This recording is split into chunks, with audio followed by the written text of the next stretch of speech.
Andrew Griffiths Enterprises Trust presents Someone Has to Be the Most Expensive, Why Not Make It You? But if you're going to be the most expensive, you have to be the best. Written and narrated by the author, Andrew Griffiths. Do you have a poverty mentality in business? We all have a money mentality. Some focus on abundance, some focus on lack. It is a choice. This is the most logical place to start. I'm sure you've heard the term poverty mentality or scarcity mindset somewhere in the past. People like T. Harv Eker, Napoleon Hill, Louise Hay, Gary Vaynerchuk, Tim Ferriss, and many others have been talking about it and writing about it for years. So how do you best describe it? And even more importantly, what do you do about it? It's probably easiest for me to describe how I see it manifesting in businesses all over the planet. And don't worry, I know what a poverty mentality is, because not only have I worked with many thousands of people who have had it, I've battled it myself for many years. The typical signs of a poverty mentality.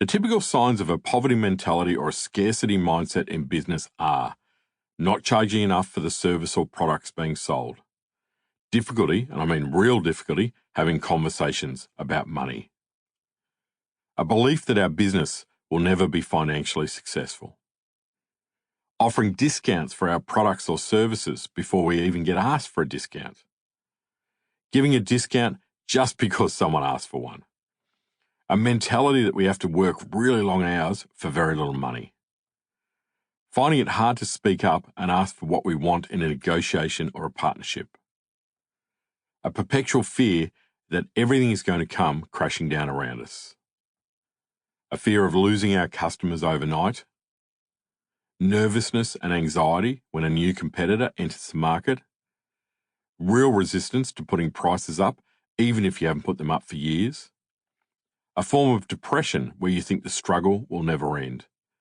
changing direction in your business just as you're about to be successful. Self-sabotage and poverty mentality often travel hand in hand. Chopping and changing everything in your business all of the time, never giving products or services time to actually work.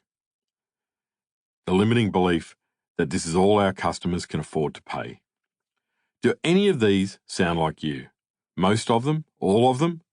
I know it's not sexy or politically correct to think for a second that we aren't all amazingly upbeat and perky every minute of the day as we go from hustle to hustle. After all, it's about attitude, right? Well, to be honest, much of it is. But if you've been battling a poverty mentality in business, and if you've got it in your business, you've got it in your life overall, for a long time, you know how exhausting it can be to feel you're never going to break out of the break-even cycle.